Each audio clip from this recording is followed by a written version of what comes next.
우리 다시 한번 옆에 분 축복합니다. 주님의 이름으로 사랑하고 축복합니다. 주님의 이름으로 사랑하고 축복합니다. 오늘 날씨가 많이 무덥고 힘이 들고 하는데 이게 얼음 냉수를 준비해 주셔서 참 감사합니다. 한 잔 먹고 하겠습니다. 지난주 말씀이 이제 생각나십니까? 말씀 제목이 뭐죠? 오전. 잊어버렸죠? 열정이 없는 교회, 미지근한 교회, 라오디게아 교회에 대한 말씀 맞습니다. 제가 말씀 전하면서 미지근한 물 싫어한다니까 아주 얼음 냉수를 아주 시원하게 그냥 차갑도록 한번 먹어봐라. 그것만 기억하시면 안 돼요. 차가운 건 왜 차가운 거예요? 덮여질 가능성이 있기 때문에 내가 몸이 차면 덥게 하면 되잖아요. 마찬가지로 우리가 미지근하면 안 된다는 겁니다. 내가 지금 차가운지 영적으로 충만한지 상태를 모른다는 거죠.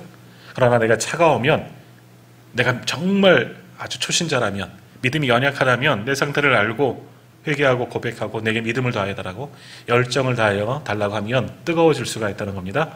그러므로 미지근한 교회가, 미지근한 성도들이 되어서는 안 된다. 이제 거기까지 기억해야 되는 거죠. 우리 목사님 미지근한 거 싫어하지? 가끔 미지근한 것도 먹어요. 완전히 그런 건 아니에요. 열정 있는 우리 성도님들 다 되셨으면 좋겠습니다. 아무튼 오늘 시원한 얼음 냉수, 이 무더운 날 하나님의 마음을 시원케 하는 얼음 냉수와 같은 우리 성도님들 또한 다 되시기를 축복합니다. 자, 계속해서 이제 로마서 말씀, 오늘은 이제 7장 말씀 보는데요. 또 앞장과 조금만 정리하고 또 말씀 이어나가겠습니다. 먼저 로마서 1장부터 5장까지의 말씀은 죄론, 구원론에 대한 이야기입니다. 계속해서 이제 반복해서 들어서 이제 또 이제 진저리가 나겠지만 무슨 이야기했습니까? 모든 사람은 하나님의 어디에 있다? 진노 아래 놓여 있다. 왜? 모두가 다 죄인이기 때문에 징계를 받을 수밖에 없다. 하나님의 진노를 피할 수가 없다. 드러난 죄인, 숨겨진 죄인, 아닌 척해도 하나님 앞에는 낱낱이 다 드러난다. 아무도 그 진노를, 하나님의 징계를 피할 수 없다. 죄에 대한 이야기, 그것을 죄론이라고 이야기합니다. 자, 그런데 동시에 구원론을 이야기해요. 구원론이 뭡니까? 죄인이라서 하나님의 진노를 피할 수밖에 없지만 하나님은 사랑이시다. 하나님은 사랑이시기 때문에 죄인된 우리를 그냥 내버려 두시지 않으신다. 그래서 구원하시기를 원하시는 하나님이시다. 그래서 하나님께서 하신 일이 뭐예요? 하나님의 한 의가 나타나서, 그 의가 뭡니까? 예수 그리스도. 하나님께서 예수 그리스도를 우리 가운데 보내주셔서 우리의 죄를 짊어지고 십자가에 달리셔서 우리를 구원하셨다. 우리의 죄를 다 용서하게 만드셨다. 그래서 우리는 예수 그리스도를 믿을 때 죄에서 구원받을 수 있다. 구원론이에요, 그게. 죄의 상태에서 구원받는 것, 해방되어지는 것, 구원론에 대한 이야기를 했습니다. 자, 이제 우리가 지난 앞장 로마서 6장부터 8장까지의 말씀을 좀 정리하면 신학적인 용어로 성화, 거룩하게 변화되어 간다라는 것이죠. 그러면 그렇게 죄인이었다가 그리스도의 보혈로 인침을 받고 의롭다 여기고 구원받았는데, 그럼 구원받은 사람들은 어떻게 살아가야 하느냐? 6장, 7장, 8절에서 이야기하는데 변화되어져야 한다.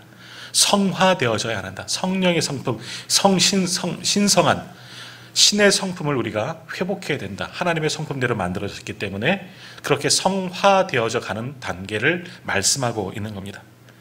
자, 그러면 그렇게 성화에 이르기 위해서 먼저가 뭐냐? 구원을 받아야 된다라는 것이죠. 자, 그러면 구원이 뭐냐? 다시 한번 우리가 생각해 보겠습니다.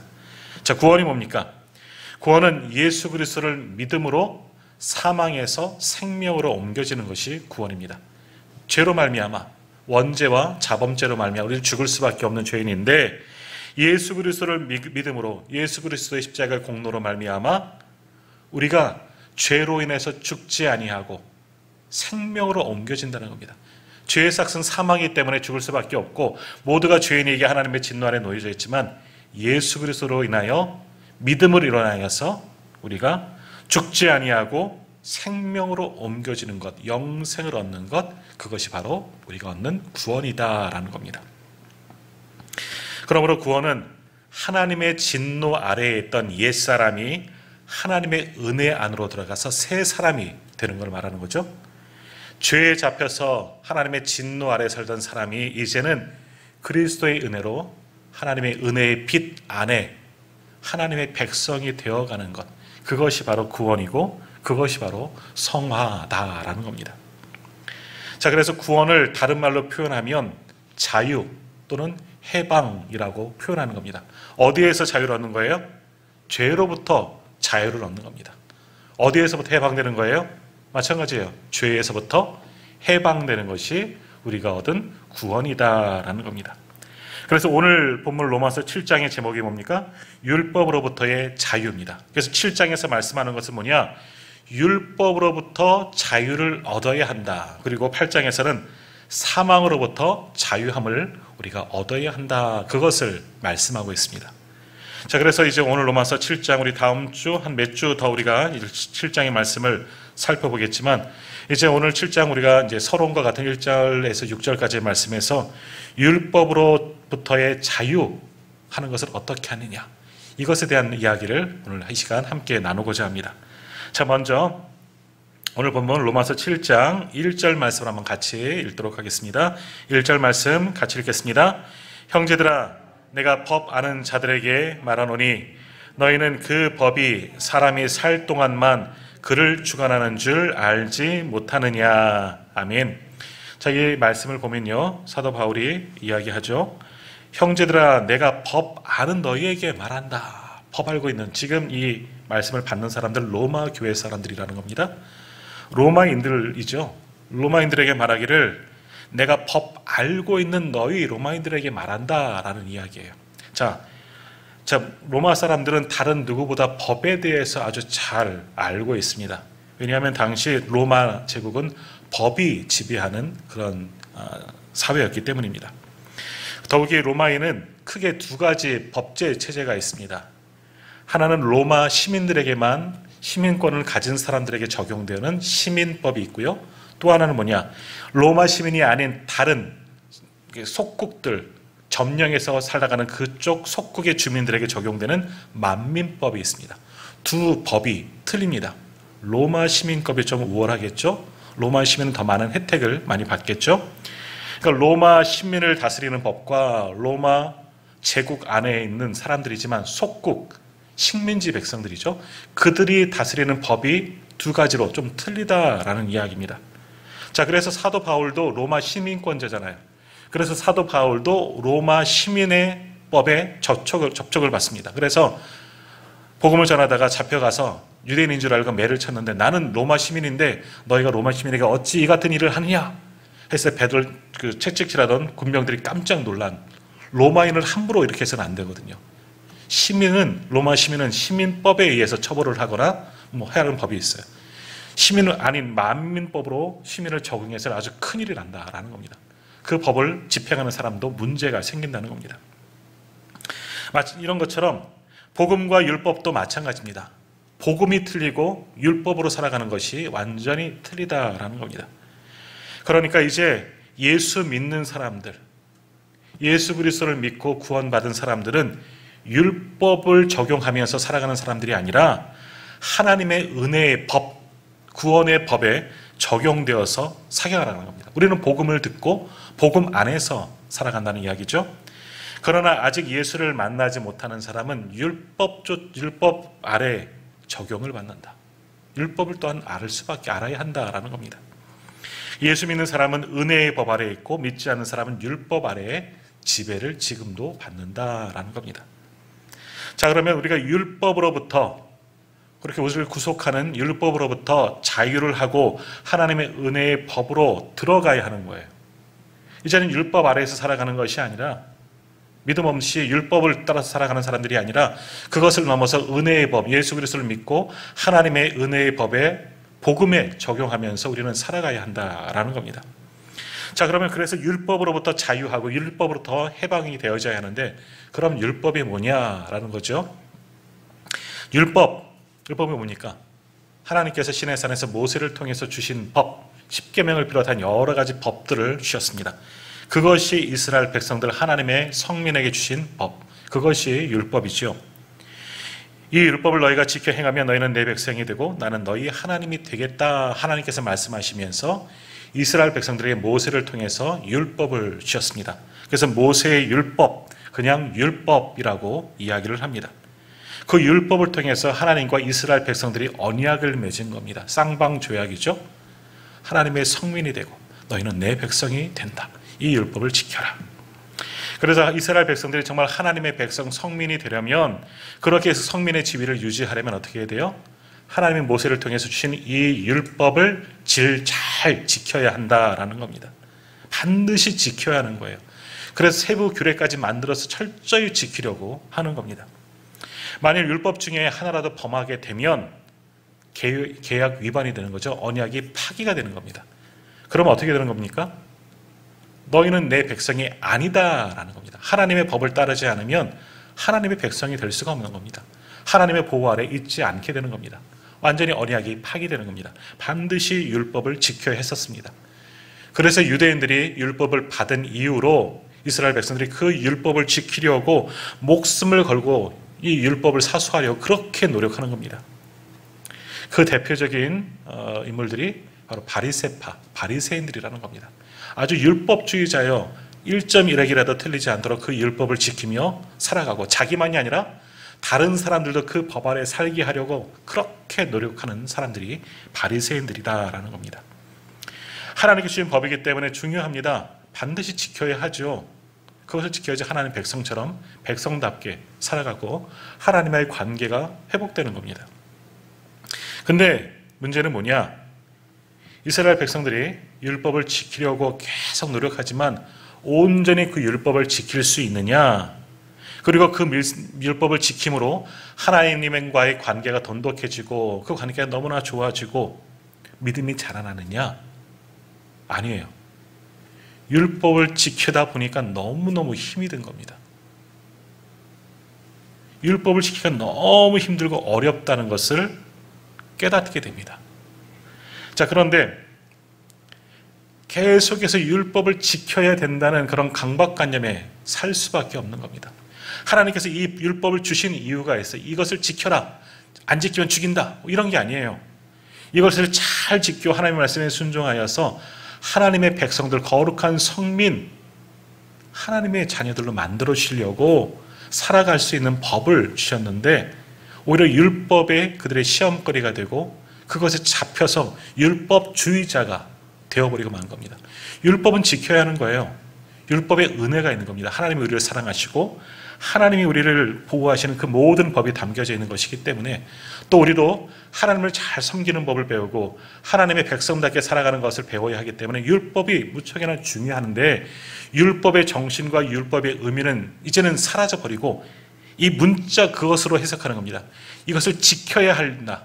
반드시 지켜야 한다. 그러니까 하나도 어기지 않으려고 자기를 구속하고, 바리새파 사람들은 남들도 그러한 시선으로 감시하는 겁니다. 율법을 어기는 사람이 있으면 모욕하고 정죄하고 비난하고, 그런 율법주의자가 돼서는 안 된다라는 겁니다. 자, 그런데 어때요? 그들도 율법을 지키기가 너무너무 힘듭니다. 왜냐하면 여전히 우리 속에는 뭐가 있어서? 죄성이 남아있어서, 하나님의 법을 떠나서 세상 가운데, 죄악 가운데, 사단의 유혹 가운데 넘어지려는 것이 우리들이기 때문에 내가 잘 지키려고 하지만 어쩔 수 없이 또 하다 보면 또 죄된 모습으로 살아가고 율법을 어기고 살아가는 경우가 너무너무 많이 있다라는 겁니다. 그럴 때마다 죄책감을 가지죠. 또 내가 죄를 범하였구나. 나는 어쩔 수 없구나. 부재불능이구나. 자, 그렇다면 어떻게 해야 되느냐? 하나님께 나와 회개해야죠. 하나님, 제가 애쓰고 노력했는데 하나님의 말씀을 제가 순종하지 못하네요. 하나님의 법을 온전히 지키지 못하고 있습니다. 이와 같은 불쌍한 죄인을 용서하여 주십시오. 율법을 어겼기 때문에 저는 죄인입니다. 저를 죽여주십시오가 아니라, 제가 이렇게 연약한 존재입니다. 저는 이렇게 부족한 존재입니다. 하나님이 이러한 죄인도 긍휼히 여기시고 하나님의 말씀에 온전히 순종할 수 있도록 은혜를 베풀어 주옵소서. 긍휼히 여겨 주십시오. 회개하고 하나님께 나오면 되는데, 하나님의 은혜 앞으로 나오면 되는데, 이스라엘 백성은 그러기 않은 거예요. 그냥 율법만 지키는 거예요. 율법만 지키려고 포기하지 아니하고 내 힘으로 안 되는데도 불구하고 계속해서 율법만 지키려고, 율법만, 그런 율법주의자가 되어버렸다라는 겁니다. 그리고 그런 율법을 반드시 지켜야 하는 그런 강박관념에 시달리고 있는 겁니다.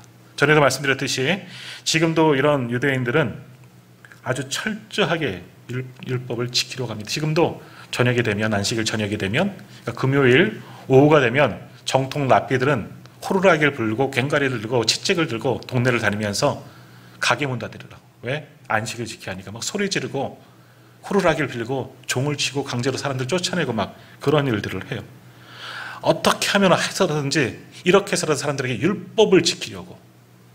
이 율법을 지키는 건 방금 전에 말씀드린 것처럼 하나님과의 관계, 저들에게 하나님의 성민으로 살아가려고 믿음을 주려고 주셨는데, 그러한 율법 정신은 완전히 사라져버리고 이 문구에 매여서 완전히 변질된 율법주의자로 살아가고 있는 유대인들의 모습을 보게 되는 겁니다. 그러면서 계속해서 죄의 노예로 살아가는 겁니다. 늘 죄책감에 살아갑니다. 참 안타까운 모습들이죠. 그러나 우리가 그런 모습에서 벗어나 우리는 연약하구나, 우리는 부족합니다, 나는 약합니다, 나는 죄인입니다 하고 하나님의 은혜의 법 아래로 들어가면 되는 겁니다. 하나님의 은혜 아래로 다시금 십자가 앞에 엎드려서 자복하고 회개하면 은혜가 크신 하나님께서 우리를 또 한 번 용서하시고 하나님의 은혜 아래 주시는데, 여전히 율법주의자들, 유대인들은 그러지 못하고 율법의 매인 채로 살아가는 겁니다. 자, 근데 이것이 꼭 유대인들만 그렇게 율법주의자로 살아가는 것이 아니라 오늘 성도들 가운데도 그렇게 살아가는 이들이 많이 있다라는 겁니다. 예수를 믿고 교회를 다니면서도 어떤 면에서는 보여지는 그런 형식적인 신앙의 모습이 이런 율법주의자들의 모습이다라는 겁니다. 우리가 구원은 어떻게 받는 겁니까? 예수 그리스도를 믿고 오직 은혜로, 하나님의 은혜로 구원을 받는 겁니다. 내 공로는 아무것도 없습니다. 왜 나는 죄인인데 내가 무엇을 어떻게 해서 구원을 받을 수 있겠습니까? 정말 죄인 중에 괴수와 같은 나도 하나님의 은혜로 예수 그리스도의 십자가의 보혈로 구원을 하셨는데, 그 구원받은 은혜는 다 잊어버리고 이제 구원받았으니까 강박관념이 살아 더 열심히 신앙생활을 해야지, 그 마음은 좋은데 그런 강박관념, 더 열심히 하고자 하는 그런 잘못된, 어떤 면에서요, 잘못된 열심, 오해하지 말고 드셔야 돼요. 그런 걸 가지고 어떤 틀에 박힌 채 무언가를 봉사하고 무언가를 꼭 헌신하고 이거 안 하면 안 되는 것처럼 꼭 매어져 있는 신앙생활의 모습은 율법주의자들의 모습과 똑같다라는 겁니다. 자, 사도 바울은 이런 율법주의자들이 가진 죄의식 그리고 강박관념에 대해서 해방되어야 한다, 자유를 얻어야 한다, 율법으로부터 너희가 벗어나서 은혜의 빛, 하나님의 은혜 아래로 들어가야 한다, 그것을 말씀하시면서 남편과 아내의 비유를 들어서 오늘 성경에서 말씀하고 있습니다. 자, 2절과 3절 말씀을 한번 같이 읽어볼까요? 2절 말씀, 3절 말씀 같이 읽겠습니다.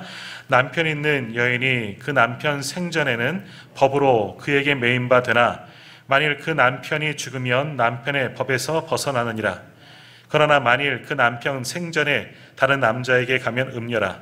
그러나 만일 남편이 죽으면 그 법에서 자유롭게 되나니 다른 남자에게 갈지라도 음녀가 되지 아니하느니라. 아멘. 자, 이게 무슨 말이냐? 여기서 말하는 남편으로부터 자유하고 뭐 이런 얘기가 나오는데요, 이 남편은 결국 율법을 말하는 겁니다. 율법 아래 놓여져 있다라는 겁니다. 거기서 자유함을 얻어라라는 것이죠. 근데 이 말씀만 자체를 보면 남편으로부터, 지금 읽은 말씀에서 남편으로부터 자유할 수 있는 방법이 뭐라고 이야기합니까? 남편이 어떻게 되면? 죽으면. 적용하세요. 남편이 죽으면 나는 자유할 수 있습니다. 유머인데? 남편이 죽어야지만 자유할 수가 있다는 겁니다. 자, 무슨 말이냐? 율법을 지키는 것이 아니라 내 속에 율법을 지키려고만 하는 그런 잘못된 영성이 죽어야지만 자유로울 수 있다는 겁니다. 그래서 문자 그대로 매어져 있는 이 율법주의에서 내가 벗어나야지만 은혜 안으로 들어갈 수가 있다라는 겁니다. 자, 이것을 6절에 조금 더 명확하게 이야기하는데 6절 말씀도 한번 같이 읽겠습니다. 6절입니다. 이제는 다시 시작. 이제는 우리가 얽매였던 것에 대하여 죽었으므로 율법에서 벗어났으니 이러므로 우리가 영의 새로운 것으로 섬길 것이요 율법 조문에 묵은 것으로 아니할지니라. 아멘. 어떻게 해서 율법에서 벗어나야 하냐? 율법으로부터 자유로워질 수밖에 없다는 겁니다. 율법에서 사는 것을 죽어야지만, 죽어야 자유를 얻고 죽어야 살 수가 있다. 좀 모순인 것 같지만 율법에서 벗어나야지만 우리가 그리스도의 은혜 안에 하나님의 은혜의 빛으로 들어갈 수가 있다라는 겁니다. 율법은 몽학 선생과 같은 역할을 한다 그러시죠. 그러니까 우리를 하나님 앞으로, 그리스도 앞으로 인도하는 그런 역할을 해요. 그런데 아직도 그 율법이 전부인 양 그것만 붙잡고 그리스도를 알지 못하고 하나님의 은혜를 알지 못하면 안 된다. 율법을 이제는 하나님의 성민이 됐고 구원받았으면 이제는 벗어나서 그리스도 안으로, 하나님 안으로 들어가야 한다. 그런 신앙생활을 해야 한다. 율법에서 자유해야 되고 해방되어져야 한다라는 겁니다. 그러므로 이제 율법에서 완전히 자유하기 위해서 우리가 취해야 할 것들 한 두 가지 정도 있는데요. 하나는 뭐냐? 욕심에서 벗어나야 한다. 율법을 잘 지키려고 하는 그런 욕심들, 또 인간의 욕심들, 탐욕, 이런 욕심을 제거해야지 율법에서 벗어날 수가 있다라는 겁니다. 우리 속에 있는 욕심이 죽어야 우리를 넘어뜨리는 이 사단의 공격도 피할 수가 있다라는 것이죠. 자, 5절 말씀도 한번 같이 읽겠습니다. 5절입니다. 우리가 육신에 있을 때에는 율법으로 말미암는 죄의 정욕이 우리 지체 중에 역사하여 우리로 사망을 위하여 열매를 맺게 하였더니. 아멘. 또 8절 말씀 시작. 그러나 8절입니다. 시작. 그러나 죄가 기회를 타서 계명으로 말미암아 내 속에서 온갖 탐심을 이루었나니 이는 율법이 없으면 죄가 죽은 것임이라 라고 말씀합니다. 사단은 계속 우리를 죄 가운데 거하려고 미끼를 던지는데 그것이 뭐냐? 욕심, 우리 안에 욕심이 남겨져 있습니다. 헛된 욕심, 어떤 면에서 잘 지키려 하고는 질 지키게 하는 그런 욕심도 있죠. 이러한 여러 가지 욕심들, 탐식, 그리고 정욕들, 이런 것을 죽이지 않으면 계속해서 율법 아래에 끌려다니고 죄 가운데 끌려다닐 수밖에 없다라는 겁니다. 욕심에서 벗어나지 않으면 율법으로부터도 자유함을 얻을 수가 없다 하는 이야기죠. 자, 사람들이 사기를 당하는 이유를 보면 첫째는 사기꾼들이 너무 능수능란하죠. 말을 너무너무 잘해요. 말을 한번 하면 쏙 혼을 빼놓고 진짜처럼 믿게 만드니까 우리가 사기꾼에게 넘어가는데, 근데 듣는 사람들에게도 문제가 있는 겁니다. 저 말을 들어보니까 조금만 투자하면 100배를 준다 이런 말 하니까 그런 욕심이 생기는 겁니다. 결국 잘 사기꾼에게 여러 번 속는 사람은 계속 속습니다. 속는 이유는 결국 내 안에 욕심이 있기 때문에, 그 달콤한 소리에 유혹돼서 더 많은 것을 얻게 된다는 것에 완전히 속아서 욕심이 나서 결국 넘어가고 또 넘어갈 수밖에 없다라는 겁니다. 사단도 마찬가지예요. 우리를 유혹하고 처음엔 달콤한 것으로, 그런 더 좋은 것을 얻기 위해서 욕심을 부리다가, 아담도 그러잖아요. 하나님처럼 돼. 결국 넘어갈 수밖에 없는 겁니다.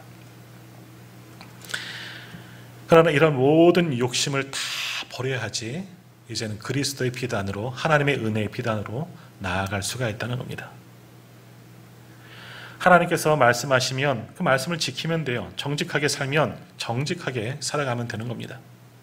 그런데 그렇게 하지 못하는 이유는 여전히 우리 안에 욕심이 남고서 탐심, 정욕들, 이런 것들이 남아서 있습니다.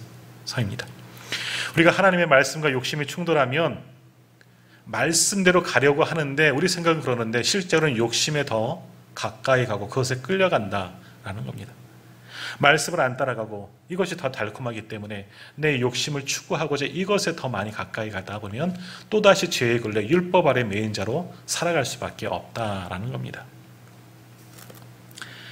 저 어떤 성도가 설렁탕집을 운영하게 되었습니다. 예수 잘 믿는 분이에요. 그래서 성경이 말씀하는 대로 아주 정직하게 또 사업장을, 설렁탕집을 그렇게 운영합니다. 이분의 말에 의하면 예수님을 대접하는 그런 마음으로, 손님들을 대접하는 마음으로 이 음식점을 운영한다는 거예요. 골로새 3장 23절에 보면 무슨 일을 하든지 마음을 다하여 주께 하듯 하고 사람에게 하듯 하지 말라, 이 말씀이 이분의 사업의 모토이죠. 이 말씀을 붙잡고 사업을 운영하는 겁니다. 그래서 이분이 설렁탕을 사용할 때 최고급 재료만을 가지고 사용하는 겁니다. 한우, 좋은 소뼈, 깨끗한 거 갖다가 푹 가서 설렁탕 국물을 육수를 만들고요. 김치도 문제되는 그런 중국산 안 쓴답니다. 고춧가루도 마찬가지로 한국산, 국산 좋은 것들만 써서 그것으로 김치 깍두기를 담그고, 양념, 젓갈 모든 그런 것들, 쌀도 마찬가지로 국산 좋은 것들만, 나쁘지 않은 것들만 구별해서 자기가 열심을 품고 그런 것들만 가지고 장사를 하게 되었습니다. 그래서 장사 사람들이 믿을만하고 많이들 찾아옵니다. 그런데 이런 좋은 거 쓰다 보니까 원료값이 많이 들어가는 거예요. 이 남는 게 많지는 않지만 그래도 하나님의 말씀을 붙잡고 정직하게 그렇게 장사를 했다고 합니다. 자, 그런데 어느 날 설렁탕을 이렇게 구하는데 종업원이 온 거예요. 육수가 좀 이상해요. 이상한 시커먼 국물이 나온다는 거예요. 안 좋은 재료를 쓰니까 그렇게 되었다는 거예요. 그래서 이분은 항상 거래하는 집에서 좋은 것만 주문해서 갖고 오는데 그 정육점을 찾아간 겁니다. 자기에게 소뼈를 제공해주는 그 정육점을 찾아가서 무슨 일이냐? 한 번도 이런 적이 없는데 왜 그 좋지 않은 거무튀틱한 그런 육수가 나오느냐 따졌답니다. 그랬더니 정육점 주인 말 그거 다른 집에 갈게 사장님 댁으로 갔다는 거예요. 다른 집들은 그거 그냥 막뼈 잡뼈들 막 쓴다는 거예요. 사장님만 좋은 거 쓰지 남들은 다 그냥 그런 거 다 쓰고 문제가 없다는 거예요. 그러면서 하는 말이 뭐냐? 사장님 오늘만 프리마 좀 타시죠? 근데 그랬다는 거예요. 그거 거무튀틱한 걸 가리려고 커피 프림을 누라는 겁니다. 자, 이분이 욕심이 발동됐다면 그 말에 혹하고 오늘은 그럴까? 남들도 그렇게 하는데 프림을 한 통 집어넣고 두 통 집어넣고 그렇게 하면 아무도 모르게 하는, 그동안 열심히 정직하게 했으니까 했을 텐데, 그래도 이분은 어떻게 했느냐? 욕심과 하나님의 말씀 가운데 갈등하다가 하나님의 말씀을 택하는 거죠. 그래서 어떻게 했느냐? 그날 식당 문을 닫아버렸습니다. 육수 다 쏟아버리고, 그리고 문에다 붙여놓은 거예요. 오늘은 재료가 나빠서 장사하지 않습니다. 사람들이 점심을 먹으려고 많은 직장인들이 찾아왔는데 이 문구가 붙여있는 겁니다. 오늘은 재료가 나빠서 장사하지 않습니다. 사연을 알아보니까 이래 해서 이분이 좋지 않은 거 갖고 와서 장사 못하게 했어서 문을 닫았더라. 이런 소문이 나게 된 겁니다. 소문은 더 빨리 확산되는 거죠. 소문이 꼬리를 묻고 많은 사람들에게 소문이 난 겁니다. 이 집은 정말 정직한 집이구나. 좋은 재료만 파는 집이었구나. 역시 그래서 그러니까 남들보다 다른 집보다 더 맛있었어. 이런 소문이 나서 그 다음 날부터 미어 터지도록 이 설렁탕 집에 더 잘 됐다는 겁니다. 욕심 부리지 않고 죄 가운데 거하지 않고 하나님의 말씀을 기준 살아서 그렇게 나아갔더니 더 큰 은혜를 믿게 되었다라는 겁니다. 자, 우리가 이런 이야기를 듣다 보면 그냥 남의 이야기, 그냥 웃자고 하는 에피소드, 그런 이야기 듣고 뭐 그럴 수도 있지. 참 정직하게 살면 좋은 일이야. 그렇게 생각은 하지만 그런 이야기, 나도 그렇게 살아야지까지 가야 되는데 그러지 못하는 게 우리들이다라는 겁니다.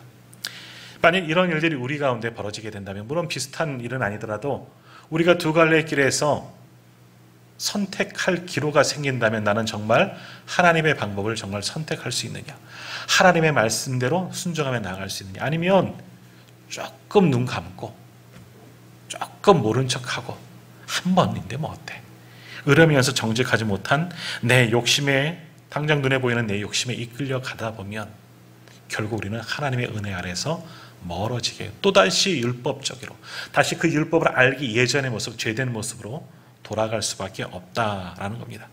그러므로 율법 안에서 벗어나기 위해서는, 다시 죄의 노예가 되지 않기 위해서는 어떻게 해야 되느냐? 내 안에 있는 욕심 다 버려야 됩니다. 오직 하나님의 말씀만 붙잡고 그 말씀을 따라가야 합니다. 내 안에 있는 모든 정욕들, 욕심들, 탐식들 다 내던져버리면 그제서야 하나님의 말씀이 들리는 겁니다. 내 방법대로 살아왔고 내가 좋은 대로 전부인 양 살아왔지만 이제 그러한 모든 것들, 내 욕심들 다 내어놓으면, 나를 완전히 비우면 그제서야 하나님의 말씀이 들려지게 되고, 그 말씀을 붙잡고 나아가면 하나님의 은혜의 빛 아래에 놓이게 되는 겁니다. 그것이 율법으로부터 자유하고 해방할 수 있는 방법이죠. 그러므로 오늘 나를 지배하고 있는 내 안에 헛된 욕심들, 세상적인 모든 욕심들, 하나님을 향한 거룩한 열심은 있어야죠. 그러나 나를 위한, 세상을 위한 그런 욕심들, 다른 사람들 다 그렇게 살아가요 목사님. 그렇더라도 하나님이 보고 계시기에 하나님 앞에 정직하게 살아갈 수 있기를 간절히 소망합니다. 두 번째로 율법으로부터 자유하기 위해서는 나는 연약합니다 하는 것을 인정할 줄 알아야 합니다. 우리가 하나님 나라 갈 때까지 완벽하게 신앙생활하고 정말 믿음이 충만해서 하나님 나라 가겠습니까? 우리가 믿음 생활 정말 잘한다 하더라도 하나님 보기에 100점 그런 믿음이 있겠습니까? 아무도, 사도 바울도 그러지 못했잖아요. 그러니까 날날 죄성이 드러나서 나는 날마다 죽노라, 나는 죄인 중에 괴수였노라, 이런 탄식하지 않습니까? 그런데 감사하는 거는요, 그럼에도 불구하고 하나님은 그러한 나를 사용하시고 나를 인정하시고 하나님의 사람으로 만들어주시고 구원하여 주셨다는 겁니다. 내 믿음이 너무 좋아서 다른 사람보다 더 뛰어나고 말씀에 정말 순종하고 100% 순종을 하였기 때문에, 물론 이렇게 해야지만, 그래서 하나님이 우리를 구원하시고 하나님의 사람으로 만들어주시고 하나님의 은혜 가운데 놓이도록 이끌어주신 것이 아니라, 부족하지만, 연약하지만, 우리가 있는 그대로 우리의 모습 이대로 부족해도 하나님, 이 모습 이대로 주님 앞에 남았습니다. 저는 연약합니다. 저는 부족합니다. 그래도 사용하여 주십시오. 하나님께 메어 달리면 그런 우리를 어여삐 보시고 그런 우리를 인정하시고 하나님의 귀한 도구로 사용하여 주실 줄 믿습니다. 많은 믿음의 사람들, 성경에서 증거하고 있는 많은 믿음의 사람들, 그들은 굉장히 뛰어난 믿음의 사람들입니다. 그러기에 귀한 위대한 신앙인으로 하나님께서 칭찬받은 사람들이죠. 그런데 그들의 이면을 보면 어떻습니까? 아브라함도 하나님 옛날 일을 들춰보면, 그런 얘기 하지 마세요. 제가 그때 부끄러웠죠. 그때는 철 모를 때 아니었습니까? 아브라함도 하나님 앞에 부끄러운 일들을 많이 했었습니다. 사도 바울도 마찬가지고 많은 믿음의 사람들 넘어지고 쓰러지고 좌절할 때 많았고 하나님을 떠난 적도 있었지만, 그래도 그 모습 그대로 다시금 돌아왔기에, 그래도 하나님 앞에 정직하게 살아가려고 애쓰고 수고하고 노력하였기 때문에, 부족한 모습 그대로 나아갔기 때문에 하나님이 그들을 사용하시고 위대한 믿음의 사람들로 세워주시는 겁니다. 그러므로 우리가 하나님의 사람으로 정말 살아가길 원하고 하나님의 은혜 아래 놓이기를 원한다면 부족한 걸 인정하십시오. 저는 너무나 부족합니다. 연약합니다. 그래도 주를 향한 사랑, 열심을 가지고 나아가오니 나를 사용하여 주십시오. 그렇게 전심으로 주를 사랑하는 마음으로 나아가면 하나님께서 그러한 우리를 다 아시고, 내가 너 안다, 내가 함께하마, 내게 능력도 주겠다. 그래서 우리를 귀하게 사용하여 주실 줄 믿습니다. 우리가 아무리 많은 거 가졌다고 해도 하나님 앞에 그것이 얼마나 대단하게 보이겠습니까? 세상적으로 보면 저 사람은 다 가졌고 믿음도 좋고 하나 빠지는 것이 없네, 그렇게 칭찬받는 사람이 있다 하더라도 하나님 보시기에 그것이 얼마나 대단해 보이겠습니까? 아니요, 전혀 아무것도 아닌 존재로 보여질 겁니다. 그러므로 우리는 우리의 부족함 인정하십시오. 그저 모든 것이 은혜입니다. 하나님의 은혜입니다. 죄인 중에 괴수 같은 저를 사용하시고 하나님의 백성 삼아주시고 직분 주시고 거룩한 성직도 주셔서 하나님의 도구로 사용하신 것 너무너무 감사합니다. 이제 온전히 주를 위해서 쓰임받기를 원합니다. 기도하며 나아가십시오. 그럼 하나님 그런 우리를 받아주시고 하나님의 원하신 아름다운 주님의 일꾼으로 오늘 우리를 사용하여 주실 줄 믿습니다. 그렇게 나를 인정하고 하나님께 나아가는 것, 그것이 율법에서 벗어나 자유함을 얻고 하나님의 은혜의 빛 아래로 들어가는 방법입니다. 그러므로 오늘 우리도 나의 부족함을 인정하시고 하나님이 나와 함께 하시기를, 나와 동행하시고 능력 주기를 기대하면서 우리에게 맡겨진 무엇이든지 최선을 다하여 수고하며 나아갈 때 우리도 하나님의 은혜의 아래에 놓여지게 되고 하나님으로부터 인정받은 귀한 믿음의 사람들이 될 줄 믿습니다. 오늘 우리는 율법에서부터 자유함을 얻어야 합니다. 욕심을 버리고 나의 부족함도 인정하시고 오직 우리를 구원하신 그리스도 예수 그리스도의 은혜의 빛을 바라보면서 날마다 한 걸음 한 걸음 하나님 나라를 향하여서 나아갈 수 있는 저와 우리 모든 성도님들이 다 되시기를 주님의 이름으로 축원합니다.